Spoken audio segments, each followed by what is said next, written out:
এই ভোটে প্রথম দফার ভোটে হাই ভোল্টেজ নন্দীগ্রামে কি হলো? হাই ভোল্টেজ নন্দীগ্রামে একেবারে দুরকম মোড়ে দুই প্রার্থীকে দেখা গেল। একদিকে বিজেপি প্রার্থী শুভেন্দু অধিকারী, তাকে কি দেখা গেল?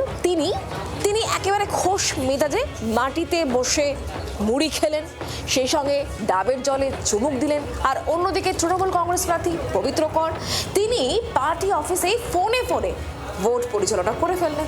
দেখুন।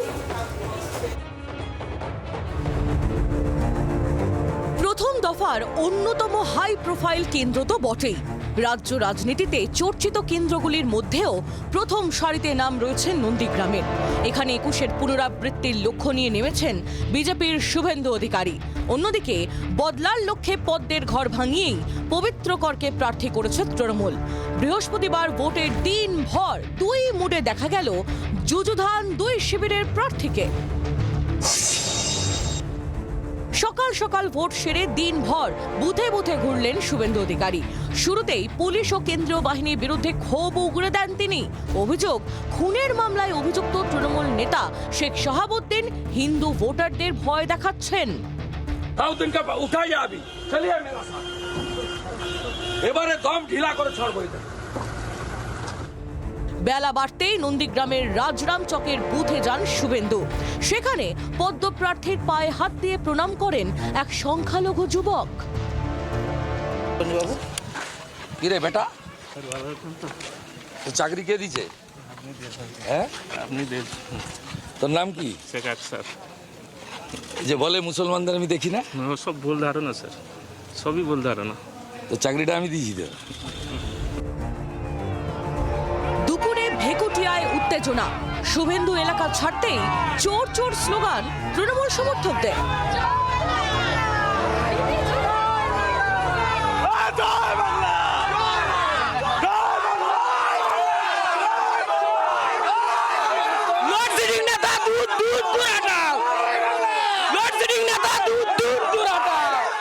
আপনি যখন ভেকুটিয়া অঞ্চল থেকে বেরিয়ে আসলেন, দেখলাম বেশ কিছু লোকজন তারা বেরিয়ে এসে আপনাদের ছবি তোলার জন্য আমার সামনে করেনি। ওরা যদি বাপের বেটা হতো আমার সামনে করতো। এদিন বয়ালের সেই বুথেও যান শুভেন্দু, যেখানে ২১-এর নির্বাচনে বিক্ষোভের মুখে পড়েছিলেন মমতা বন্দ্যোপাধ্যায়। ২০২১ সালে মুখ্যমন্ত্রী মমতা বন্দ্যোপাধ্যায় তিনি যখন এখানকার ক্যান্ডিডেট ছিলেন, সেই সময় তাকে এখানে আটকে রাখা হয়, এই অভিযোগ করেছিলেন তিনি। তৎকালীন এসপির সঙ্গে তার বাদানুবাদ হয়। সেই বুথ, যে সমস্ত বুথগুলোতে সেই সময় শুভেন্দু অধিকারী আসেননি, আজকে কিন্তু সেই সমস্ত বুথগুলোকে ভিজিট করছেন।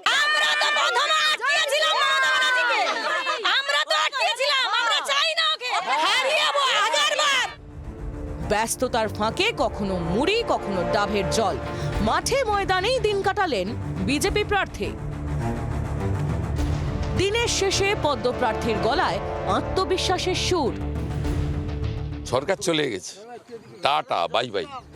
অন্যদিকে সম্পূর্ণ আলাদা ছন্দে দিন কাটালেন তৃণমূল প্রার্থী পবিত্র কর।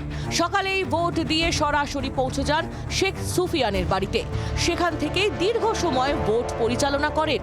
মাঝে বাড়ি ফেরা, তারপর ফের মোবাইল হাতে ভোট পরিচালনায় ডুব। এত শান্ত মেজাজ, এর মন্ত্রটা কি?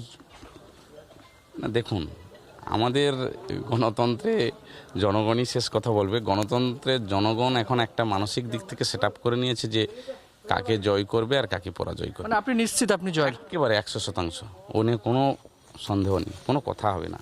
হাতে দেখলাম 4টে ফোন সারাক্ষণ বেজে চলেছে, আপনিও ফোন করছেন। যাবতীয় মেশিনারিকে 4টে ফোনে? ফোনের দ্বারাই তো এখন সমস্ত কিছু সম্ভব, যোগাযোগ তো রাখতে হবে।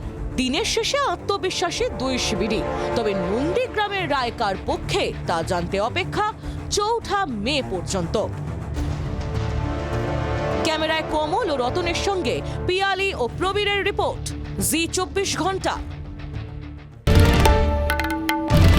বাংলার আওয়াজ, বাঙালির আবেগ, জি২৪ ঘন্টা।